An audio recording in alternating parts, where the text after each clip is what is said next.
Gente, estou muito feliz de estar aqui novamente, porque hoje nós vamos falar sobre o que nós vamos fazer para os nossos doentes raros. Em comemoração à Semana de Doenças Raras, a Associação Procura dela vai fazer uma série de vídeos. E eu fiquei com o seguinte tema. Na verdade, todo mundo me conhece aí, sabe que eu faço alguns temas sempre relacionados à ventilação mecânica, à ventilação não invasiva, mas hoje eu resolvi fazer um tema diferente. E o tema que eu escolhi para vocês foi tossir ou não tossir. Por quê?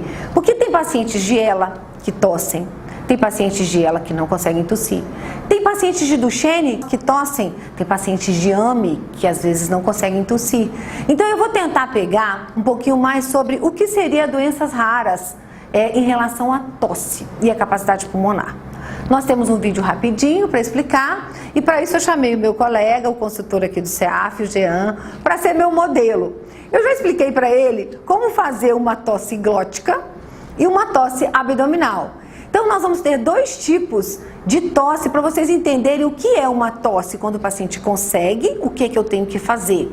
Quando o paciente não consegue, o que eu tenho que fazer, ok? A primeira coisa, que é a coisa mais importante que deve ser feito, é a avaliação do pico de fluxo de tosse. Quando eu vou fazer a avaliação do pico de fluxo de tosse, eu coloco o Peak Flow na frente do paciente, coloco na boca e peço a ele para respirar fundo e tossir. Ele tossiu da primeira vez de uma forma bem fraquinha. É aquele paciente que tem alteração do vedamento glótico. Na hora que ele tosse, ele não consegue explodir a pressão subglótica e fazer efetivamente o vedamento para gerar o fluxo de tosse. E o paciente que tem um bom vedamento glótico é aquele que você pede para ele tossir, respira fundo, pera aí só um minutinho, deixa eu baixar, respira fundo, mais forte. Agora você tem vedamento glótico, Jean, vai, tosse. Isso! Não, mas você tosse melhor do que isso, não tosse? Vai lá, puxa fundo, tosse.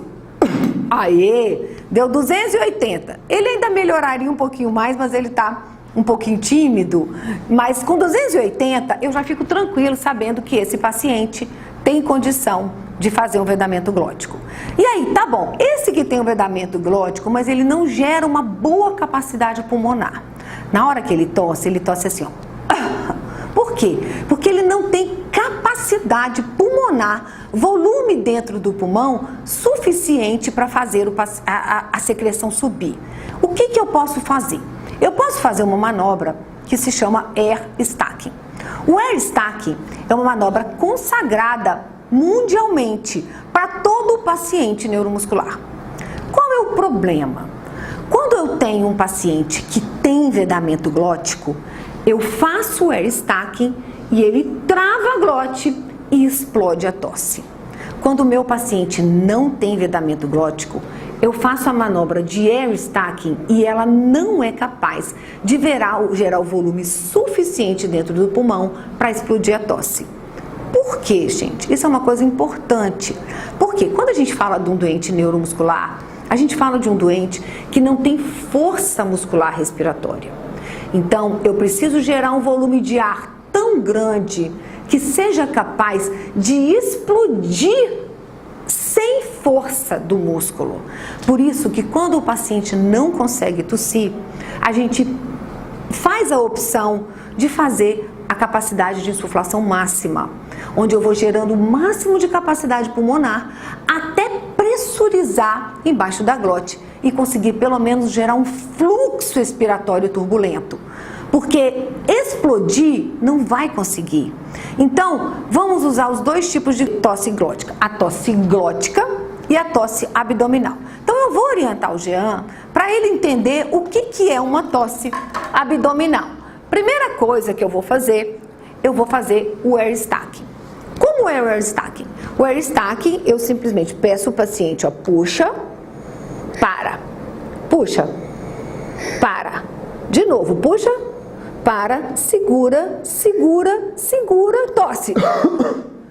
Esse é um paciente que tem um bom vedamento glótico, mas ele não tem boa força muscular. Dessa forma, quando eu gero a pressão com o volume, eu consigo aumentar a pressão subglótica e fazer com que ele tenha uma tosse. Dessa forma, eu incremento a capacidade pulmonar e também aumento a capacidade de tosse. Quando o meu paciente não tem vedamento glótico, eu vou fazer o air stack e você vai perceber que ele vai só soltar. Por quê? Porque não tem a coaptação suficiente para pressurizar embaixo. Então, eu faço o air stack e faço puxa uma, puxa duas, puxa três, e na hora que eu peço para ele soltar, ele solta. Essa é uma tosse que somente tem esforço abdominal. Ela não tem vedamento glótico. Nesse caso, quando o paciente não tem essa condição, que ele não explode na hora que você solta, eu preciso gerar uma capacidade além da capacidade vital. Então, eu pego e ventilo, ó. 1, 2, 3, 4, 5. A hora que eu cheguei no máximo, agora tosse. Eu gerei o máximo de capacidade. Na hora que o ambu ficou duro, é que eu gerei a pressurização máxima. Aí o ar pode não explodir, mas ele sai. E aí a secreção acaba subindo. Isso é muito importante, por quê? Porque a família tem que entender como que eu faço para fazer um paciente tossir nas duas situações, naquele que tem vedamento glótico e naquele que não tem vedamento glótico. Qual é a outra forma que eu posso trabalhar para melhorar o incremento da tosse? Eu posso usar também um bucal. E aí, eu coloco um bucal, conecto, pode ser usada a VUP, né, que é essa válvula que a gente usa para fazer treinamento muscular. Eu coloco o bucal, peraí, deixa eu ver aqui. Põe na boca o bucal, fecho o nariz e vou mandar ele puxar. Puxa, 1, 2, 3, 4, 5. Quando eu cheguei no máximo, ele vai tosse. Ou seja, eu gerei uma pressurização muito efetiva vindo pela boca. Dessa forma, ele efetivamente consegue tossir. Então, são as duas formas que eu posso utilizar. Eu sei que às vezes é difícil achar o bucal, mas se você procurar, tem algumas lojas que efetivamente tem o bucal para você vender. Outra coisa importante que é, quando o meu paciente tem muita dificuldade com a tosse, eu preciso fazer uma estratégia que a gente chama de sensibilização traqueal, para que ele gere esse movimento para fortalecimento glótico. Ou seja, eu posso pedir o paciente para fecha, puxa, puxa, puxa, sopra aqui dentro, vai. Sopra, força, força, força, força, força, força, puxa de novo, puxa, 1, puxa, 2, sopra. Isso, tá muito forte a pressão para ele. Vamos de novo, eu quero que você sopre bem forte, tá? Vai, puxa, 1, puxa, 2, puxa, sopra. Tá soprando, ótimo, soprando, soprando, soprando, soprando, forçando o abdômen e principalmente o abdômen, que é a coisa mais importante para o fortalecimento e o incremento da capacidade de tosse. Então, quando eu faço isso, principalmente no paciente de Duchenne, eu não estou fazendo um trabalho muito grande de força abdominal. Por quê? Porque quando eu faço a VUP, eu primeiro incremento a capacidade inspiratória. Então, dessa forma, eu amenizo o esforço. Por isso que eu posso usar a VUP para treinar tosse nos meus pacientes, tanto nos pacientes sem vedamento glótico, quanto nos meus pacientes com vedamento glótico. Porque eu estou treinando capacidade pulmonar, eu estou treinando capacidade de explosão muscular, com o treino muscular do diafragma e o treino abdominal.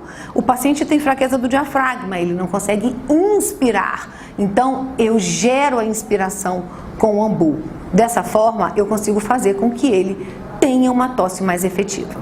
Então, uma outra forma que a gente pode fazer para ajudar a soltar a secreção, a carrear um pouquinho dessa secreção para subir, para ficar mais fácil para sair, é a gente utilizar também a VUP com a seguinte estratégia. Olha, eu passo, coloco a VUP na máscara, no ambu e peço, ó, puxa, puxa, puxa, puxa, agora sopra.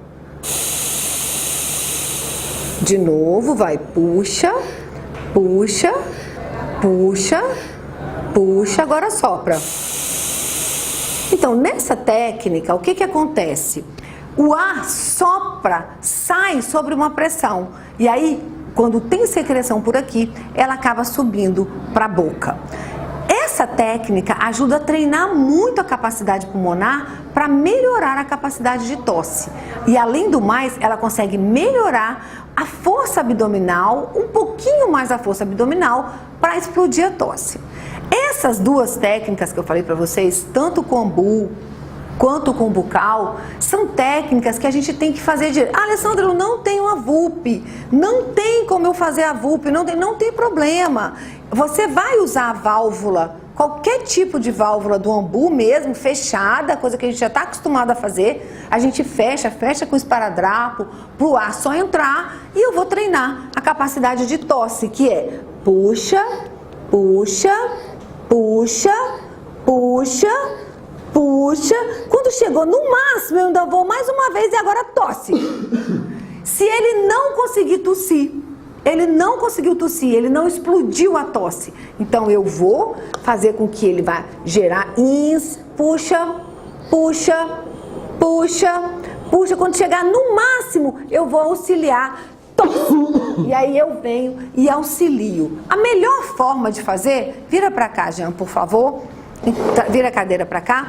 A melhor forma da família fazer o treinamento de tosse para sair a secreção com mais facilidade é utilizando o golpe abdominal ou a aceleração do fluxo respiratório. Então eu venho, conecto, fecho bem, né, a válvula está toda fechada e eu vou e gero a capacidade, ó. Puxa, puxa, puxa, puxa, puxa, aí eu venho e solto e tosse.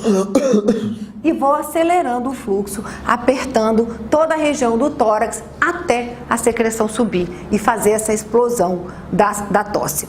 Então essas formas são as formas mais importantes para a gente trabalhar a tosse. Por quê? Porque tem pacientes que conseguem tossir e aí eu vou simplesmente gerar uma capacidade pulmonar para ele tossir bem, e tem aquele paciente que não consegue tossir.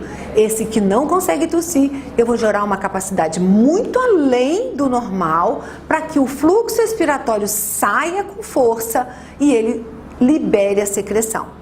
Essas estratégias que vão salvar a vida de vocês na hora que estiver engasgado, com a secreção, com muita secreção.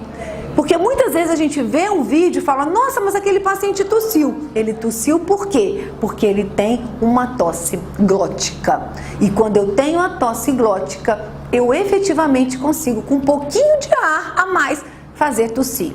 Quando eu tenho a tosse abdominal sem vedamento glótico, eu preciso jogar muito ar dentro do pulmão para explodir a saída do ar com fluxo respiratório para efetivamente o paciente conseguir tirar a secreção. Mesmo que ele não faça aquele barulho, só dele fazer, ele já está tirando a secreção. Junto com isso, o fisioterapeuta ou o familiar pode, na hora que for soltar o ar, apertar o tórax para baixo, gerar um fluxo respiratório para o ar subir e a secreção sair mais ainda. Então, gente, essa era a aula que eu gostaria de dar para vocês. Vocês sabem que a gente dá sempre muita aula, sempre muitas coisas para vocês no nosso grupo da Procura, mas essa aula é uma aula especial para que vocês entendam efetivamente o que é fazer um paciente que não tem condição de tossir. Lembrando que nós estamos na semana de doenças raras e muitas doenças raras não têm condição de tossir. E o ambu é sempre o seu melhor companheiro, tá bom? Eu espero vocês, para vocês quiserem colocar alguma dúvida nesse vídeo, eu estou à disposição para responder. Vocês sabem que eu estou sempre pronta para responder vocês. E eu, como diretora técnica da Associação Procura, eu agradeço e quero estar com vocês em outros momentos também, tá bom? Um beijo!